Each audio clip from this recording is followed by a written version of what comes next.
no Hercules, but Eurystheus. And in his wanderings through the world, how many friends and comrades did he find, but nothing dearer to him than God? Wherefore he was believed to be God's son, as indeed he was. So then, in obedience to him, he went about delivering the earth from injustice and lawlessness. But thou art not Hercules, thou sayest, and canst not deliver others from their iniquity, not even Theseus to deliver the soil of Attica from its monsters. Put away thine own, cast forth thence from thine own mind, not robbers and monsters, but fear, desire, envy, avarice, effeminacy, intemperance. And these may not be cast out except by looking to God alone, by fixing thy affections on him only, and by consecrating thyself to his commands. If thou choosest aught else with sighs and groans, thou wilt be forced to follow a might greater than thine own, ever seeking tranquillity without, and never able to attain unto her. For thou seekest her where she is not to be found, and where she is, there thou seekest her not. If a man would pursue philosophy, his first task is to throw away conceit, for it is impossible for a man to begin to learn what he has a conceit that he already knows. For it is impossible for a man to begin to learn what he has a conceit, that he already knows. Give me but one young man that has come to the school with this intention, who stands forth a champion of this cause, and says, all else I renounce, content if I am but able to pass my life free from hindrance and trouble, to raise my head aloft and face all things as a free man, to look up to heaven and as a friend of God fearing. Nothing that may come to pass. Point out such a one to me, that I may say, enter, young man, into possession of that which is thine own. For thy lot is to adorn philosophy. Thine are these possessions, thine these books, these discourses. And when our champion has duly exercised himself in this part of the subject, I hope he will come back to me and say, what I desired is to be free from passion and from perturbation, as one who grudges no pains in the pursuit of piety and philosophy. What I desire is to know my duty to the gods, my duty to my parents, to my brothers, to my strangers. Enter then on the second part of the subject. It is thine also, but I have already mastered the second. Only I wish to stand firm and unshaken, as firm when asleep as when awake, as firm when elated as with wine, as in despondency and dejection. Friend, you are verily a god. You cherish great designs. The question at stake, said Epictetus, is no common one. It is this: are we in our senses, or are we not? If you have given way to anger, be sure that over and above the evil involved therein, you have strengthened the habit and added fuel to the fire. If overcome by a temptation of the flesh, do not reckon it a single defeat, but that you have also strengthened your dissolute habits. Habits and faculties are necessarily affected by the corresponding acts.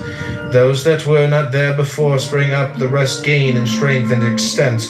This is the account which philosophers give of the origin of diseases of the mind. Suppose you have once lusted after money. If reason sufficient to produce a sense of the evil be applied, then the lust is checked, and the mind at once regains its original authority. Whereas if you have recourse to no remedy, you can no longer look for this return. On the contrary, the next time it is excited by the corresponding object, the flame of desire leaps up more quickly than before. By frequent repetition, the mind in the long run becomes callous, and thus this mental disease produces confirmed avarice. One who has had fever, even when it has left him, is not in the same condition of health as before. Unless indeed his cure is complete. Something of the same sort is true also of diseases of the mind. Behind there remains a legacy of traces and of blisters, and unless these are effectually erased, subsequent blows on the same spot will produce no longer mere blisters, but sores. If you do not wish to be prone to anger, do not feed the habit. Give it nothing which may tend to its increase. At first, keep quiet and count the days when you were not angry. You used to be angry every day, then every other, next every 2, next every 3 days. And if you succeed in passing 30 days, sacrifice to the gods in thanksgiving. How then may this be attained? Resolve now, if never before, to prove thyself to thyself. Resolve to show thyself fair in God's sight. Long to be pure with thine own pure self and God. That is the true athlete that trains himself to resist such outward impressions as these. Stay, wretched man, suffer not thyself to be carried away. Great is the combat, divine the task. You are fighting for kingship, for liberty, for happiness, for tranquility. Remember God, call upon him to aid thee, like a comrade that stands beside thee in the fight. Who then is a stoic, in the sense that we call it a statue of Phidias, which is modeled after that master's art? Show me a man in this sense modeled after the doctrines that are ever upon his lips. Show me a man that is sick and happy in danger, and happy on his deathbed, and happy in exile, and happy in evil report, and happy. Show me him, I ask again, so help me heaven, I long to see one stoic. Nay, if you cannot show me one fully modeled, let me at least see one in whom the process is at work, one whose bent is in that direction. Do me that favor, grudge it not to an old man to behold a sight that he has never yet beheld. Think you I wish to see the Zeus or Athena of Phidias, bedecked with gold and ivory? Nay, show me one of you a human soul, desiring to be of one mind with God, no more to lay blame on him or man, to suffer nothing, to disappoint nothing, to cross him, to yield neither to anger, envy, nor jealousy. In a word, why disguise the matter? One that from a man would fain become a god, one that while still imprisoned in this dead body makes fellowship with God his aim. Show me him. Aye, you cannot. Then why mock yourselves and delude others? Why stalk whereabout, tricked out in other men's attire, thieves and robbers that you are, of names and things to which you can show no title?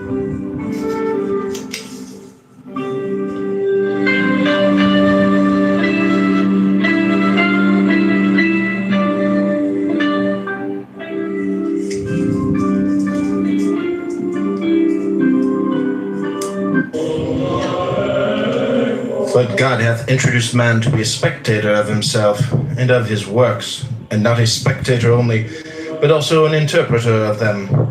Wherefore it is a shame for man to begin and to leave off where the brutes do. Rather he should begin there, and leave off where nature leaves off in us, and that is at contemplation and understanding, and a manner of life that is in harmony with herself. See then that ye die not without being spectators of these things. You journey to Olympia to see the work of Phidias, and each of you holds it a misfortune not to have beheld these things before you die. Whereas when there is no need even to take a journey, but you are on the spot with the works before you, have you no care to contemplate and study these? Will you not then perceive either who you are or unto what end you were born, or for what purpose the power of contemplation has bestowed upon you? But in life there are some things disagreeable and hard to bear. And are there none at Olympia? Have you not scorched by the heat? Are you not cramped for room? Have you not to bathe with discomfort? Are you not drenched when it rains? Have you not to endure the clamor and shouting and such annoyances as these? Well, I suppose you set all this over against the splendor of the spectacle and bear it patiently. What then? Have you not received powers wherewith to endure all that comes to pass? Have you not received greatness of heart, received courage, received fortitude? What care I if I am great of heart, for aught that can come to pass? What shall cast me down or disturb me? What shall seem painful? Shall I not use the power to end for which I received it, instead of moaning and wailing over what comes to pass? If what philosophers say of the kinship of God and men be true, what remains for men to do but as Socrates did? Never, when asked one's country, to answer, I am an Athenian or a Corinthian, but I am a citizen of the world.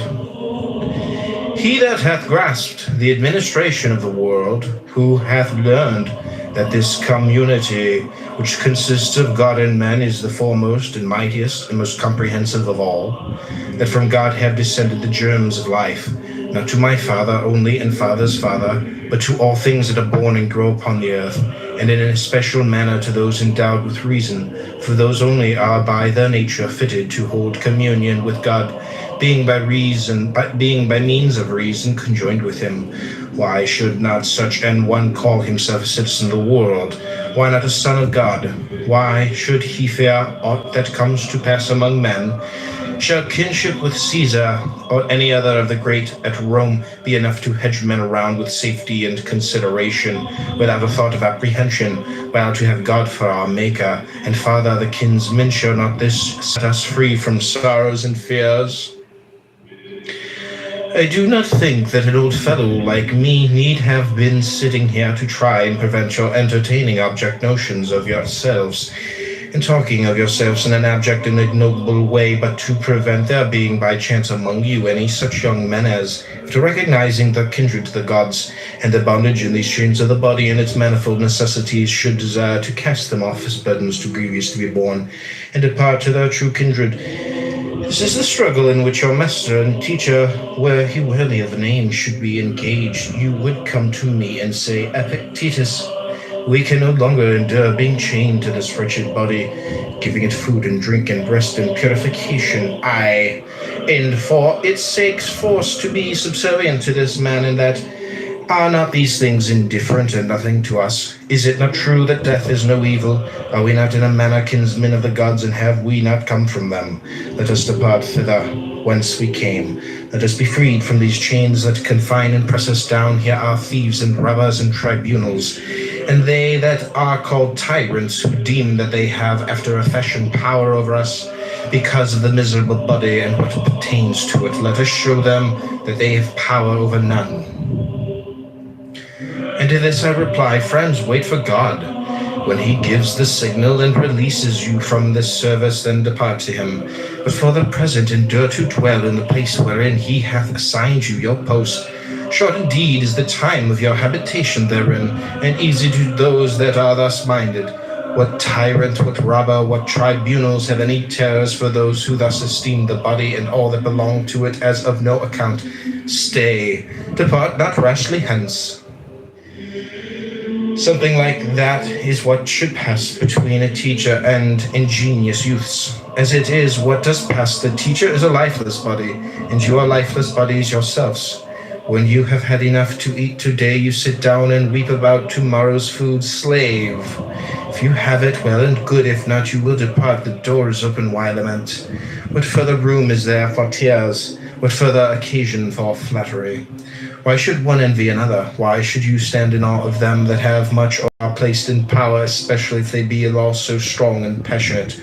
Why? What should they do to us?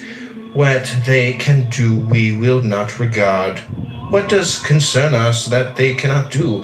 Who then shall still rule one that is thus minded? Seeing this then, and noting well the faculties which you have, you should say, send now, O God, any trial that thou wilt. Although I have means and powers given me by thee to acquit myself with honor through whatever comes to pass. No, but there you sit trembling for fear certain things should come to pass, and moaning and groaning and lamenting over what does come to pass, and then you upbraid the gods. Such meanness of spirit can have but one result, impiety. Yet God has not only given us these faculties by means of which we may bear everything that comes to pass without being crushed or depressed thereby, but like a good king and father, he has given us this without let or hindrance, placed wholly at our own disposition without reserving to himself any power of impediment or restraint.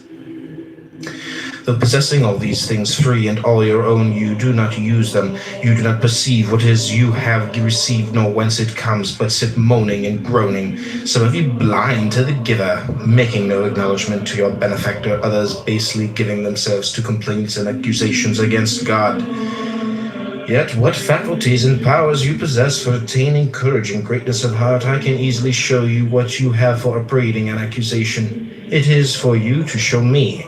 How did Socrates bear himself in this regard? How else then as became one who was fully assured that he was the kinsman of the gods? If God has made that part of his own nature which he served, severed from himself and gave to us, liable to be hindered or constrained either by himself or any other, he would not have been God, nor would he have been taking care of us as he ought. If you choose, you are free. If you choose, you need blame no man, accuse no man. All things will be at once according to your mind and according to the mind of God. Petrification is of two sorts. There is petrification of the understanding, and also the sense of shame. This happens when a man obstinately refuses to acknowledge plain truths and persists in maintaining what is self-contradictory. Most of us dread mortification of the body and would spare no pains to escape anything of that kind, but of mortification of the soul we are utterly heedless. With regard, indeed, to the soul, if a man is in such a state as to be incapable of following or understanding anything, I grant you we do think him in a bad way. But mortification of the sense of shame and modesty, we go so far as to doubt strength of mind.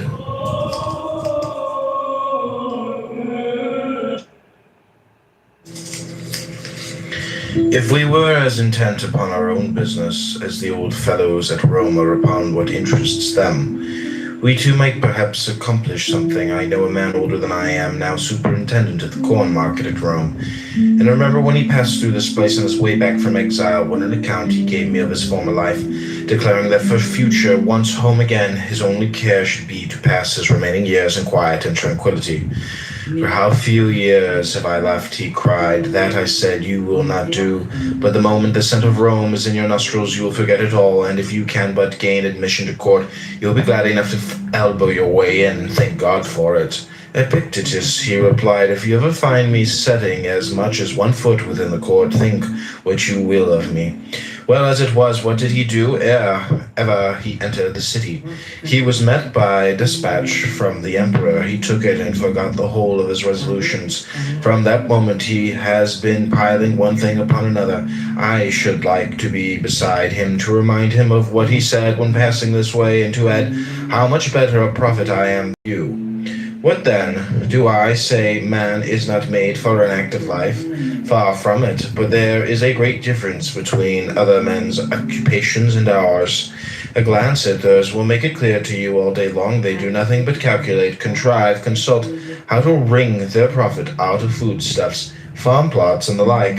Whereas I entreat you to learn what the administration of the world is, and what place it being endowed with reason holds therein, to consider what you are yourself, and wherein your good and evil consists. A man asked me to write to Rome on his behalf, who, as most people thought, had met with misfortune, for having been before wealthy and distinguished, he had afterwards lost all and was living here.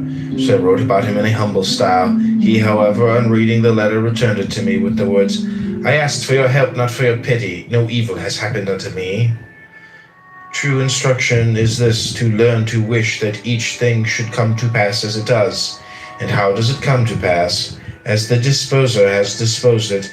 Now he has disposed that there should be summer and winter, and plenty and dearth, and vice and virtue, and all such opposites for the harmony of the whole. Have this thought ever present with thee, when thou losest any outward thing, what thou gainest in its stead? And if this be the more precious, say not, I have suffered loss. Concerning the gods, there are who deny the very existence of the Godhead. Others say that it exists, but neither bestirs nor concerns itself, nor has forethought for anything. Third party attribute to it existence and forethought, but only for great and heavenly matters, not for anything that is on earth. A fourth party admit things on earth as well as in heaven, but only in general, and not with respect to each individual. A fifth of whom were Ulysses and Socrates, are those that cry, I move not without thy knowledge. Considering all these things, the good and true man submits his judgment to him that administers the universe, even as good citizens, to the law of the state. And he that is being instructed should come thus minded, how may I in all things follow the gods? And how may I satisfied with the divine administration? And how may I become free? For he is free for whom all things come to pass, according to his will, and whom none can hinder. What then is freedom? Madness? God forbid, for madness and freedom exist not together. But I wish all that I desire to come to pass, and in the manner that I desire. You are mad, you are beside yourself. Know you not that freedom is a glorious thing and of great worth? But that what I desired at random, I should wish at random to come to pass, so far from being noble, may well be exceeding base. You must know that it is no easy thing for a principle to become a man's own, unless each day he maintained it and hear it maintained, as well as work it out in life. You are impatient and hard to please. If alone you call it solitude, if in the company of men you dub them conspirators and thieves, and find fault with your very parents, children, brothers, and neighbors, Whereas when by yourself you should have called it tranquility and freedom, and herein deemed yourself like unto the gods. And when in the company of the many you should not have called it a wearisome crowd and tumult, but an assembly and a tribunal, and thus accepted all with contentment. What then is the chastisement of those who accept it? Not to be as they are.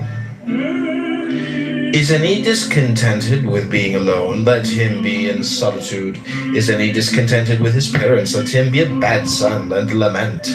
Is any discontented with his children? Let him be a bad father. Throw him into prison. What prison? Where he is already, for he is there against his will. And wherever a man is against his will, there to him is a prison. Thus Socrates was not in prison, since he was there with his own consent. Knowing thou what speck thou art in comparison with the universe? That is, with respect to the body, since with respect to reason, thou art not inferior to the gods, no less than they. For the greatness of reason is not measured by length or height, but by the resolves of the mind. Place then thy happiness in that wherein thou art equal to the gods.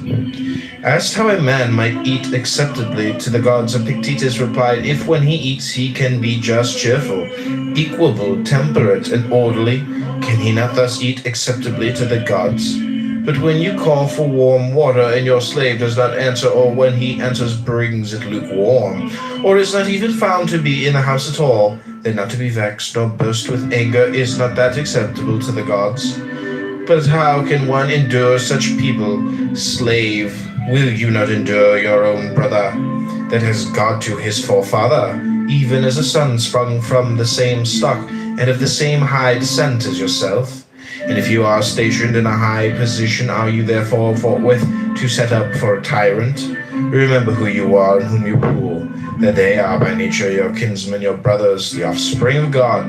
But I paid a price for them, not they for me. Do you see whither you are looking? Down to the earth, to the pie, to the pit, to those despicable laws of the dead? But to the laws of the gods you do not look. When we are invited to a banquet, we take what is set before us, and were one to call upon his host to set fish upon the table or sweet things, he would be deemed absurd.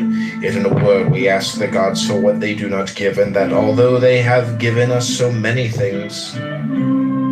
Asked how a man might convince himself that every single act of this was under the eye of God, Epictetus answered, do you not hold that all things are bound together in one? I do. Well, and do you not hold that things on earth and things in heaven are continuous and in unison with each other? I do, was the reply. Else how should the trees so regularly, as though by God's command, at his bidding flower, at his bidding send forth shoots, bear fruit and ripen it, at his bidding let it fall and shed their leaves, folded up upon themselves lie in quietness and rest? How else as the moon waxes and wanes as the sun approaches and recedes can it be that such vicissitude and alternation is seen in earthly things?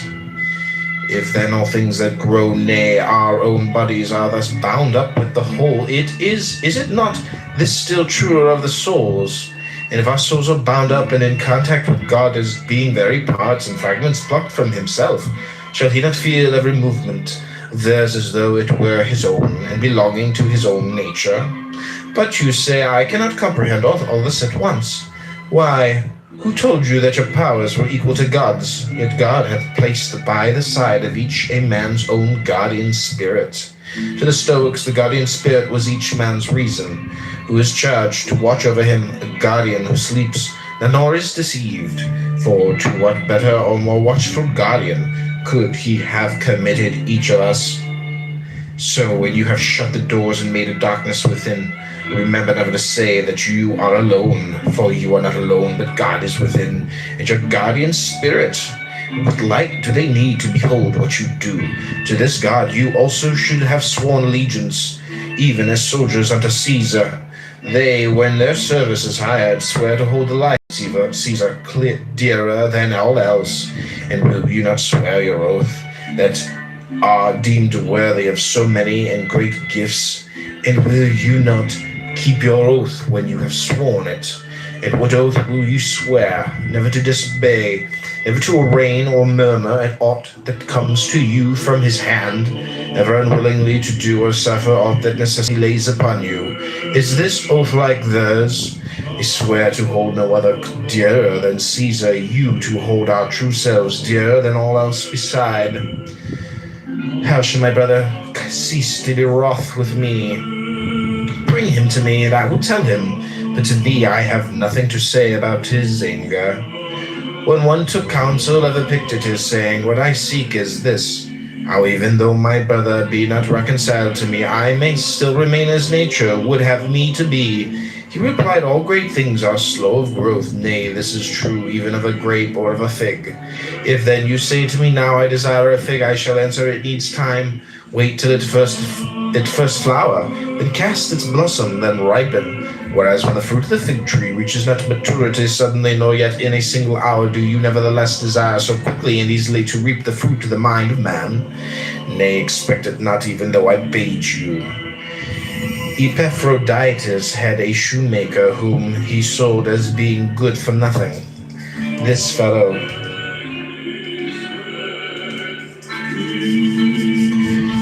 by some accident was afterwards purchased by one of Caesar's men and became shoemaker to Caesar. You should have seen what respect Epaphroditus paid him then.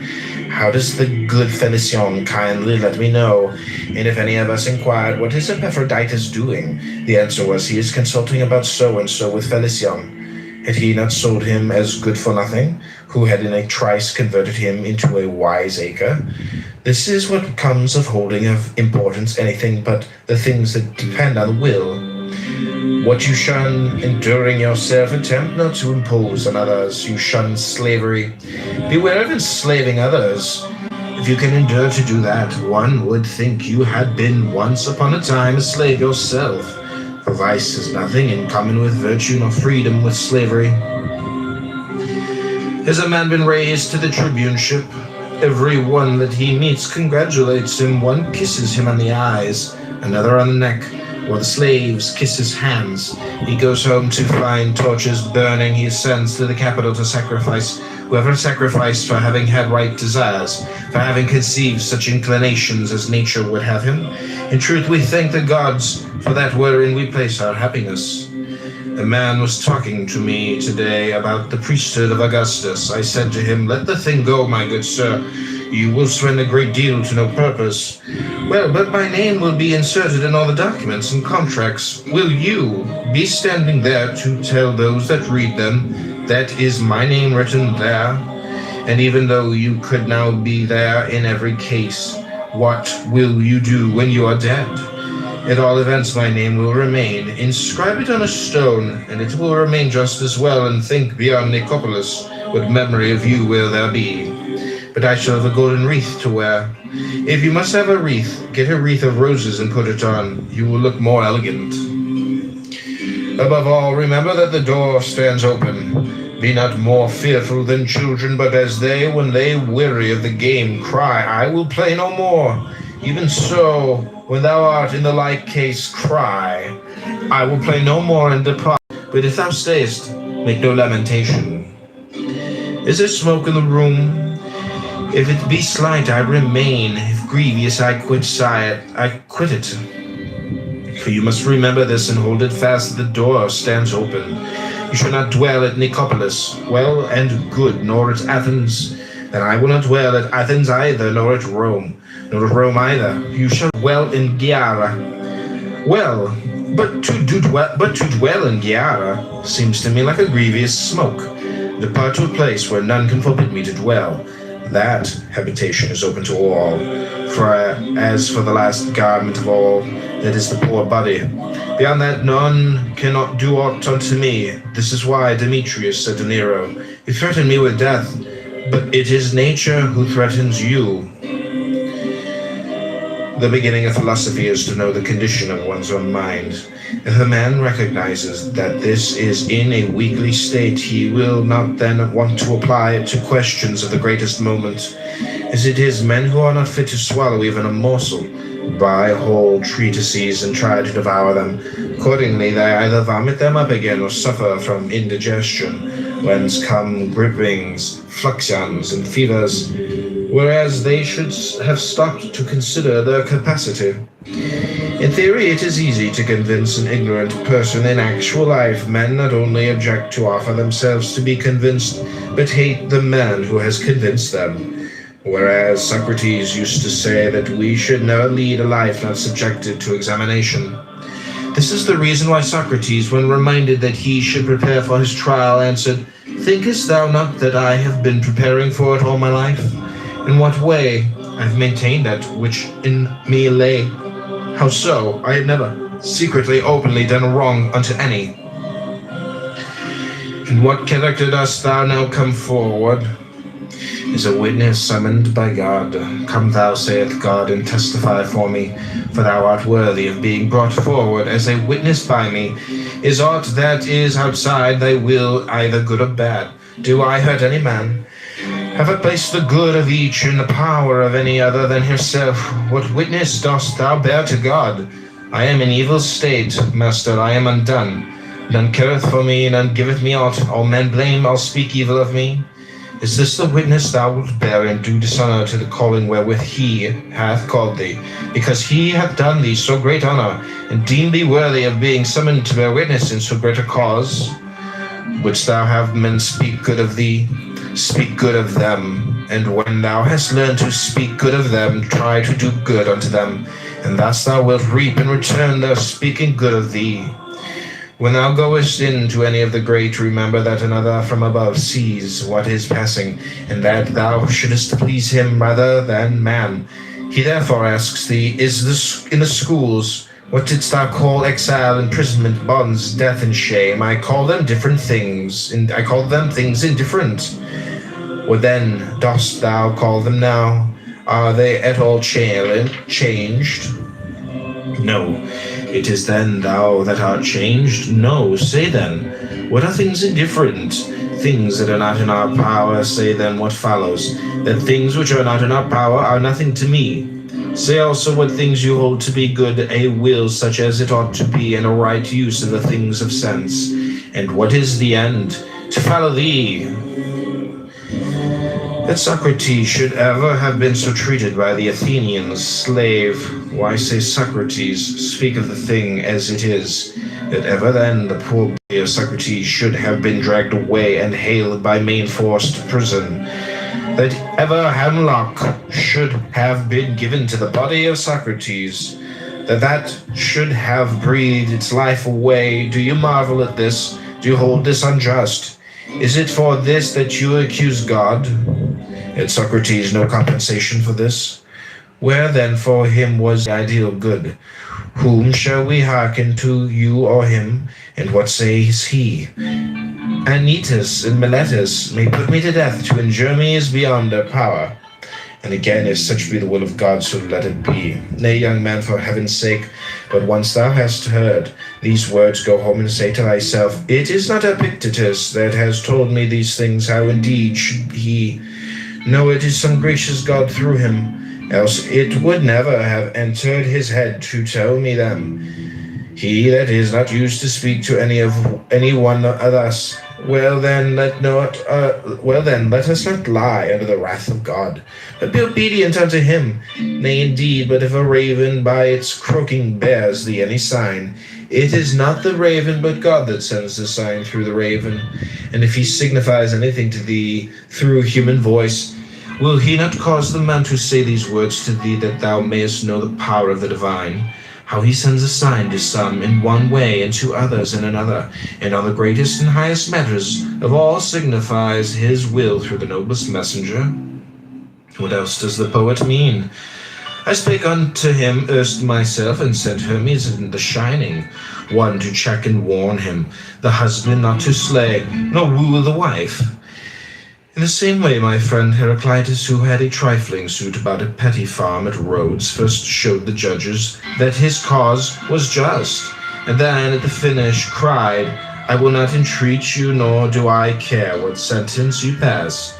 It is you who are on your trial, not I. And so he ended the case. As for us, we behave like a herd of deer.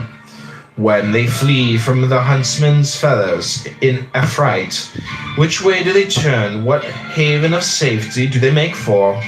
Why, they rush upon the nets, and thus they perish by confounding what they should fear with that wherein no danger lies. Not death or pain is to be feared, but the fear of death or pain. Well said the poet, therefore, death has no terror, only a death of shame. How is it then that certain external things are said to be natural, and others contrary to nature?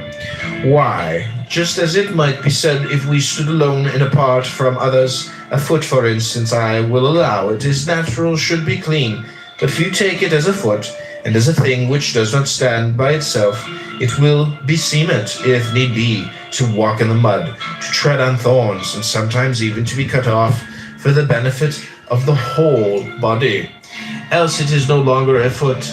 In some such way we should conceive of ourselves also. What art thou, a man? Looked at as standing by thyself and separate, it is natural for thee in health and wealth long to live. But looked at as a man and only as a part of a whole, it is for that whole's sake that thou shouldst at one time fall sick, at another brave the perils of the sea again, know the meaning of want and perhaps die an early death. Why then repine? Knowest thou not that as the foot is no more a foot if detached from the body, so thou in like case art no longer a man? For what is a man? A part of a city, first of the city of gods and of men, next of that which ranks nearest it, a miniature of the universal city. In such a body, in such a world enveloping us, among lives like these, such things must happen to one or another. Thy part then being there is to speak of these things as is meet, and to order them as befits the matter. That was a good reply which Diogenes made to a man who asked him for letters of recommendation. That you are a man, he will know when he sees you whether a good or a bad one. He will know if he has any skill in discerning the good and the bad. But if he has none, he will never know, though I write to him 1,000 times. It is as though a piece of silver money desired to be recommended to someone to be tested. If the man be a good judge of silver, he will know the coin will tell its own tale. Even as the traveler asks his way of him that he meets inclined in no wise to bear to the right rather than to the left, for he desires only the way leading whither he would go, so should we come unto God as to a guide, even as we use our eyes without admonishing them, to show us some things rather than others, but content to receive the images of such things as they present unto us. But as it is, we stand anxiously watching the victim, and with the voice of supplication call upon the augur, Master, have mercy on me, vouchsafe unto me a way of escape. Slave, would you then have aught else than what is best? Is there anything better than what is God's good pleasure?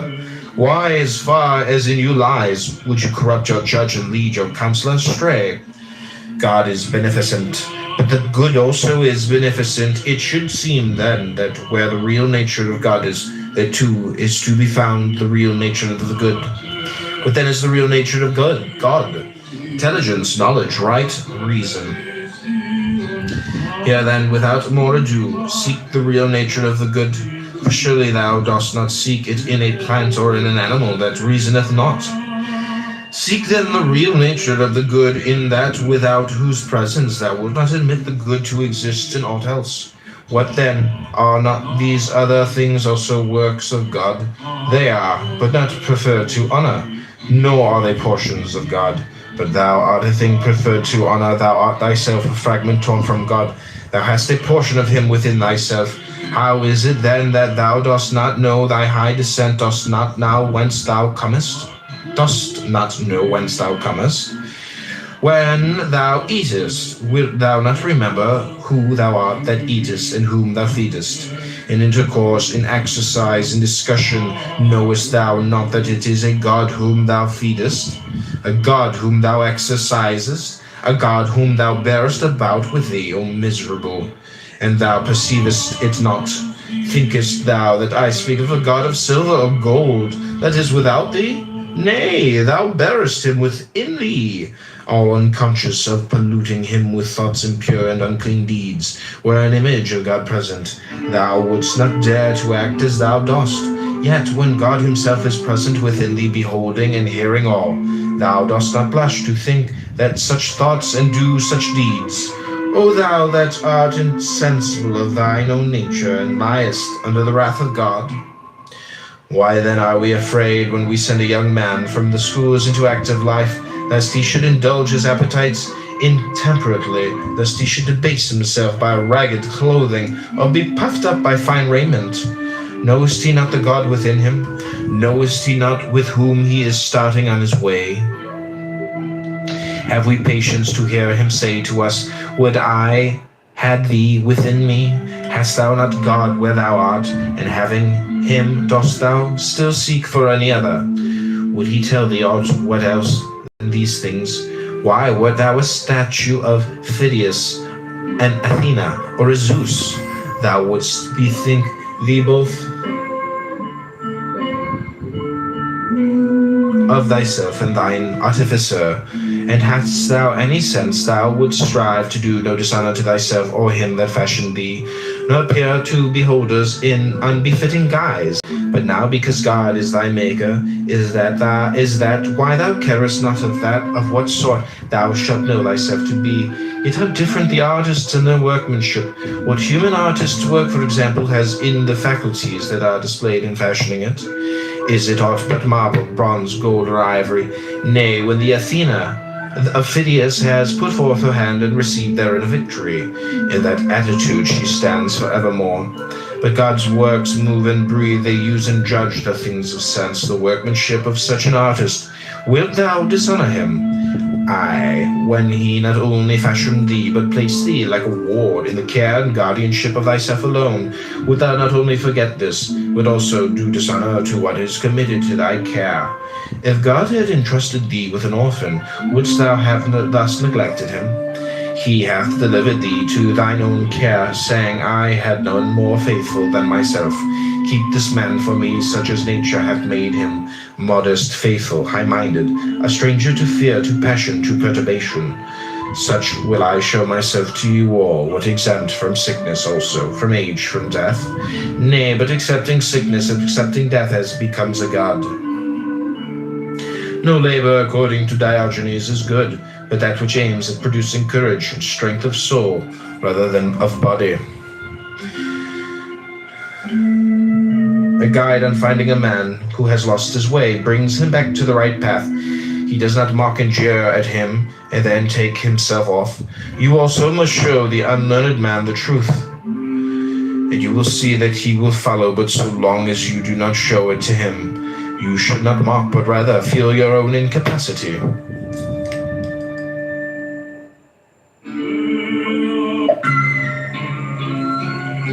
It was the first and most striking characteristic of Socrates never to become heated in discourse, never to utter an injurious or insulting word. On the contrary, he persistently bore insult from others, and thus put an end to the fray. If you care to know the extent of his power in this direction, read Xenophon's Banquet, and you will see how many quarrels he put an end to. That is why the poets are right in so highly commending this faculty. Quickly and wisely, with all, even bitter feuds, would he settle. Nevertheless, the practice is not very safe at present, especially in Rome. One who adopts it, I need not say, ought not to carry it out in an obscure corner, but boldly accost, if occasion serves some personage of rank or wealth. Can you tell me, sir, to whose care you entrust your horses? I can. Is it to the first comer who knows nothing about them? Certainly not. Well, what of the man who takes care of your gold, your silver, or your raiment? He must be experienced also. And your body? Have you ever considered about entrusting it to anyone's care? Of course I have. And no doubt a person of experience is a trainer, a physician, surely. Are these things the best you possess, or have you anything more precious? What can you mean? I mean, that which employs thee, which weighs all things, which takes counsel and resolve. Oh, you mean the soul. You take me rightly, I do mean the soul. By heaven, I held that far more precious than all else I possess. Can you show me, then, what care you bestow on the soul? For it can scarcely be thought that a man of your wisdom and consideration in the city would suffer your most precious possession to go to ruin through carelessness and neglect. Certainly not. Well, Do you take care of it yourself? Did anyone teach you the right method, or did you discover it yourself? Now here comes in the danger. First, the great man may answer, Why, what is it that to you, my good fellow? Are you my master? And then, if you persist in troubling him, may raise his hand to strike you. It is a practice of which I was myself warm admirer until such experiences as these befell me. When a youth was giving himself airs in the theatre and saying, I am wise, for I have conversed with many wise, Epictetus replied, I too have conversed with many rich men, yet I am not rich. We see that a carpenter becomes a carpenter by learning certain things, like that of a pilot. By learning certain things becomes a pilot. Possibly also in the present case, the mere desire to be wise and good is not enough. It is necessary to learn certain things, is then the object of our search. The philosophers would have us first learn that there is a God, and that his providence directs the universe. Further, that to hide from him not only one's acts, but even one's thoughts and intentions is impossible. Secondly, what the nature of God is, whatever the nature is discovered to be, the man ease and his might to made like unto him. If the divine is faithful, he also must be faithful. If free, he also must be free. If beneficent, he also must be beneficent. If magnanimous, he also must be magnanimous. Thus, as an imitator of God, must he follow him in every deed and word. If I show you that you lack just what is most important and necessary to happiness, that hitherto your attention has been bestowed on everything rather than that which claims it most, and to crown all, that you know neither what God nor man is, neither what God nor evil is, why? That you are ignorant of everything else, perhaps you may bear to be told, but to hear that you know nothing of yourself, how could you submit to that? How could you stand your ground and suffer that to be proved? Clearly not at all. You instantly turn away in wrath. Yet what harm have I done you? Unless indeed the mirror harms the ill-favored man by showing him to himself just as he is, unless the physician can be thought to insult his patient when he... Do you suppose there is nothing new? Why, you have a fever, eat nothing today, and drink only water. Yet no one says what an insufferable man. Your desires are inflamed, your instinct action are weak and low, your aims are inconsistent, your impulses are not in harmony with nature, your opinions are rash and false. He forthwith goes away and complains that you have insulted him. Your way of life resembles a fair. The flocks and herds are passing along to be sold, and the greater part of the crowd to buy and sell. But there are some few who come only to look at the fair, to inquire how and why it is being held, upon what authority and with what object. So too, in this great fair of life, some, like the cattle, trouble themselves about nothing but the fodder. Know all of you, who are busied about land, slaves, and public posts, that there are nothing but fodder. Some few things are attending the fair, who love to contemplate what the world is, what he that administers it. Can there be no administrator? Is it possible that while neither city nor household could endure even for a moment without one to administer and see to its welfare, this fabric so fair, so vast, should be administered in order so harmonious, without a purpose, and by blind chance? There is therefore an administrator. What is his nature, and how much and how does he administer? Who are we that are his children? What work were we born to perform? Have we any close connection or relation with him or not? Such are the impressions of the few of whom I speak, and further they apply themselves solely to considering and examining the great assembly before they depart. Where they are derided by the multitude, so are the lookers-on by the traders. Aye, and if the beast had any sense, they would ride those who thought much of anything but fodder. I think I know now what I never knew before, the meaning of the common saying, a fool you can neither bend nor break. Pray heaven I may never have a wise fool for my friend. There is nothing more intractable, my resolve is fixed. Why, so madmen say too, but the more firmly they believe in the delusions, the more they stand in need of treatment. Oh, what shall I see Athens and its Acropolis again? Miserable man, art thou not contented with the daily sights and meet thine eyes? Canst thou behold aught greater or nobler than the sun, moon, and stars, than the outspread earth and sea? If indeed thou apprehendest him who administers the universe, if thou bearest him about within thee, canst thou still hanker after mere fragments of stone and a fine rock? When thou art about to bid farewell to the sun and moon itself, wilt thou sit down and cry like a child? Why, what didst thou hear? What didst thou learn? Why didst thou write thyself down a philosopher when thou mightest have written what was the fact, namely, I have made 1 or 2 compendiums. I have read some works of Chrysippus, and I have not even touched the hem of philosophy's robe. Friend, lay hold with a desperate grasp ere it is too late on freedom, on tranquility, on greatness of soul. Lift up thy thread. Lift up thy head as one escaped from slavery. Dare to look up to God and say, deal with me henceforth as thou wilt. Thou and I are of one mind. I am thine. I refuse nothing that seemeth good to thee. Lead on whither thou wilt. Clothe me in what garb thou pleasest. Wilt thou have me a ruler or a subject, at home or in exile, poor or rich? All these things will I justify unto men for thee. I will show the true nature of each. Who would Hercules have been had he loitered at home? No Hercules, but Eurystheus. And in his wanderings through the world, how many friends and comrades did he find, but nothing dearer to him than God? Wherefore he was believed to be God's son, as indeed he was. So then, in obedience to him, he went about delivering the earth from injustice and lawlessness. But thou art not Hercules, thou sayest, and canst not deliver others from their iniquity, not even Theseus to deliver the soil of Attica from its monsters. Put away thine own, cast forth thence from thine own mind, not robbers and monsters, but fear, desire, envy, malignity, avarice, effeminacy, intemperance, and these may not be cast out except by looking to God alone, by fixing thy affections on him only, and by consecrating thyself to his commands. If thou choosest aught else with sighs and groans, thou wilt be forced to follow a might greater than thine own, ever seeking tranquility without, and never able to attain unto her. For thou seekest her where she is not to be found, and where she is, there thou seekest her not. If a man would pursue philosophy, his first task is to throw away conceit, for it is impossible for a man to begin to learn what he has a conceit that he already knows. For it is impossible for a man to begin to learn what he has a conceit, that he already knows. Give me but one young man that has come to the school with this intention, who stands forth a champion of this cause and says, all else I renounce.